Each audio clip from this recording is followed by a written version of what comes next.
Hey everybody, Robert Dunt, ArtTop10.com, and here we are at the new Van Gogh exhibition in the National Gallery, London, and it's got to be said, it's actually a bit of a stunner. A massive exhibition, fantastic pictures, just been having a little look around, but it is absolutely wonderful. Really good. So let me give you a quick little glimpse through the exhibition. So here we are, Van Gogh, Poets and Lovers. This is the first room, only a few pics in this one, but really good nevertheless. The quotes on the wall are really good here. I'm now going to be an arbitrary colorist behind the head. Instead of painting the dull wall of the mean room, I paint the infinite. That's where he's obviously put the sort of stars behind this guy here. But I've got to say, actually, the picture I like more in this room is this one over here. This guy here, the lover portrait of Lieutenant Millier. I just love those big, bold backgrounds with that green. Just like stunning. And the face is slightly green as well. He is a brilliant colorist, but I think it's also partly the boldness in the way he uses things. He just kind of goes for it. I like these quotes. They're actually quite good in this exhibition. This garden has a funny sort of style that means you can very well imagine the Renaissance poets Dante, Petrarch, Boccaccio strolling among these bushes on the flowery grass. So yeah, this gives you a good vibe of some of the next rooms. You've got a good combination of like the drawings. I think this room is probably meant to be more about the garden. Got some of the drawings like these, which are pretty cool. Never my favourite bit of Van Gogh, the drawings. Irises, roses, that's a weird one. Quite small. Surprising how small these paintings are in what we think of nowadays as sort of serious paintings. Nowadays serious paintings are just absolutely gigantic, aren't they? But I mean, this room is chock full of some more goodies as usual. It's interesting, isn't it? It's interesting that for somebody who's sort of still so devastating and well known, he was painting things like gardens, which nowadays you'd probably be humiliated for painting. They've got a sort of strange feeling, a lot of the pictures, haven't they? Like this one here. That guy just standing there in a sort of really weird fashion, reading that newspaper. And the paint is sort of, it is slapped on. It's interesting, isn't it? I remember one of the teachers at art school saying that he didn't use like necessarily expensive artist quality paints. He used much more straightforward ones. And look at that. I mean, yeah, it's the way he puts the colours together that achieves the glow of the colours. Look at those beautiful sort of burning autumnal trees. And there's a lot of really light colour. Like that terribly light kind of green. Not sure it's coming up as green on the iPhone, but it is green in real life, that pathway down at the bottom. Fascinating. It's actually really is genuinely quite an extraordinary Van Gogh exhibition. You could go on looking at it for absolutely ages. Just going to pick out a few little things. I quite like this one over here with those trees riding up into the air. That one here. And then you've got these what are these? Like watercolours. It's like little watercolours. Quite intriguing. Sort of quicker done, still with those zigzag stripes. A bit like Cézanne watercolours in a way. So this room is more like the Yellow House, an artist's home. I think it's more about where he lived, I think in Arles, unless I've got it completely wrong. That famous chair. I think David Hockney said that Van Gogh said yellow was the colour of hope. But I think this is meant to be the Yellow House. I think this is where he lived in Arles. And without changing anything at the house, I'd nevertheless like to make it through the decoration an artist's house. I think he always had this sort of desire to have like a sort of artist community. It's interesting, that makes the whole story kind of more sad that he was then sort of mentally challenged. And I think he came to stay with him, the guy who went off to Tahiti, and I think they had a rough time together actually. And they had a pretty argumentative time. So I think he wanted to have this sort of, blissful relationship with other artists where they'd all help each other, but it didn't necessarily work. Interesting, aren't they? And that's the sort of thing I do like. Like, look at this here, that bedroom, which is pretty cool in itself. But on the floor, you got that beautiful green and pink. And that green and pink, those colours just hit it off against each other. Quite extraordinary how it does that. This room seems to purely be drawings in here. These are Montmesure. Van Gogh marvelled at the landscape surrounding Arles, some of which put him in mind of places mentioned in his favourite novels. Amongst the most evocative were the grounds surrounding the ruined 12th century Montmesure Abbey, a well-known landmark north of Arles.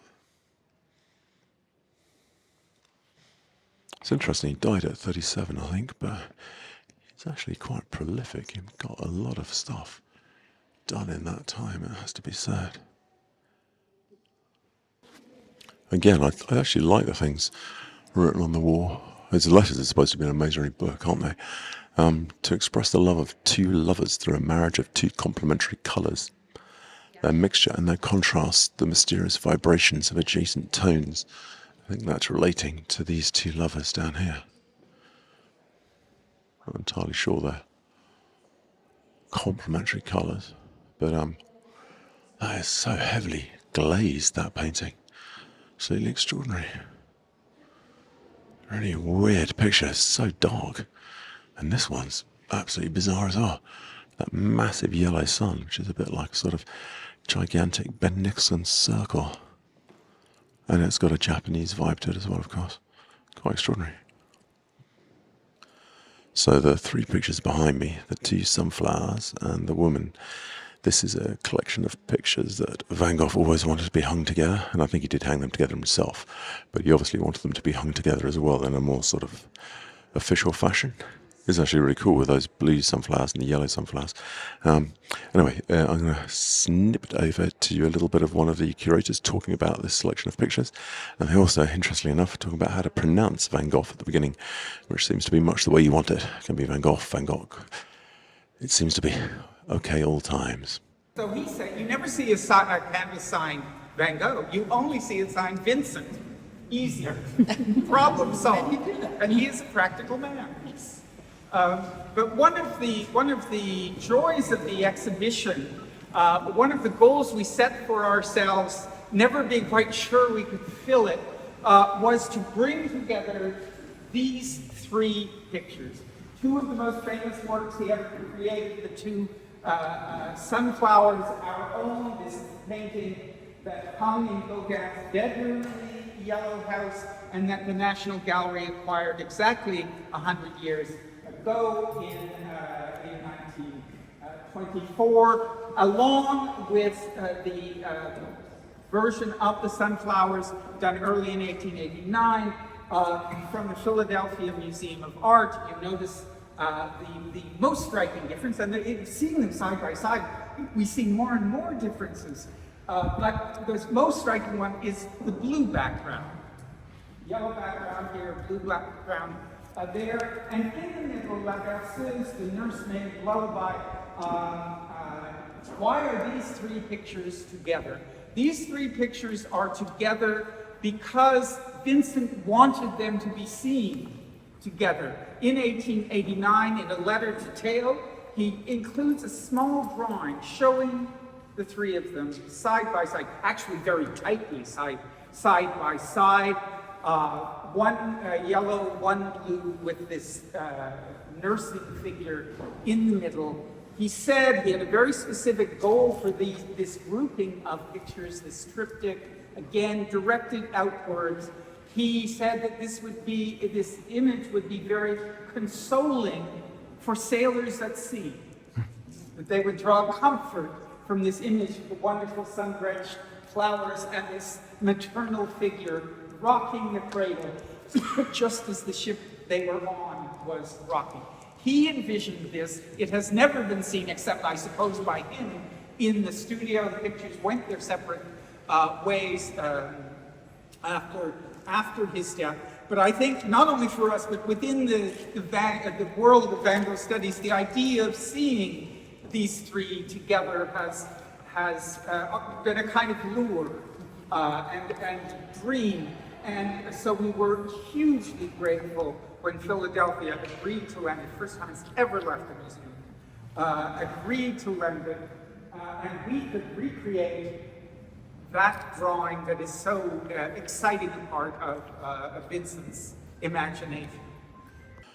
Yeah, so I thought he was really interesting about those three pictures, and these are obviously cracking pictures, aren't they?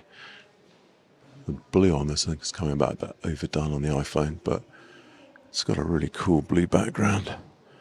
And it's weird, I do like artists who do similar, not similar pictures, but paint the same thing again and again, but different every time. Allowing you to concentrate on the colours and not the shapes so much. This is an absolutely bizarre picture, it's just so different to everything else. Far more controlled and organised. Some of my favourite pictures in the exhibition are actually in this room down here. I really like these pictures here. This is quite interesting. Assuming the quote up here is about this painting, when it says, "So it's a painting chock full of flowers and springtime greenery. However, 3 black, sad tree trunks cross it like snakes, and in the foreground, 4 large, sad, dark box bushes." It's terribly poetic, his writing. Cracking painting, isn't it? Look at it. And I like this one here. This one with these 3 trees breaking it up. That's a really cool picture. Again, the colours are so controlled and organised. Those blues. He's really in control and not using too many colours, but getting a good vibe off all of them. Look at this one here. I think this is an amazingly coloured painting. Those sort of light blues and those browns and ochres. Stunning. A really good room. I like this one. Oh, I'm just going to, there's one more quote over there I just saw. "In a painting, I'd like to say something consoling, like a piece of music." Man, you wouldn't have that these days, would you? You got to go something traumatic and disturbing in a painting. Okay, so this is what you'd really call the last kind of room, essentially. And in this one, you're wandering through the olive groves the whole time. Again, now look at these mad colours, just so utterly controlled with just those blues and those light greens. A lot of very, very light green, which I find quite interesting. And just a few bits of red to perk it up. And then as you come along here, it's interesting. He's working on the same scene again and again and again, trying to work it out, see what else you can do with it. That sun is absolutely mental in that one. Just ploughing out, like sort of sending vibrations out into your brain as that sun burst forth. Quite amazing. And then there's changing a lot. So you've got bigger brush strokes in this one. And yet when you move over towards this one here, on this one here, you've got smaller, jagged brush strokes again. With the top sky. But you can see he's still concentrating on the composition because the jagged lines on the top here are going down to the left, so your eyes push towards the left the whole time.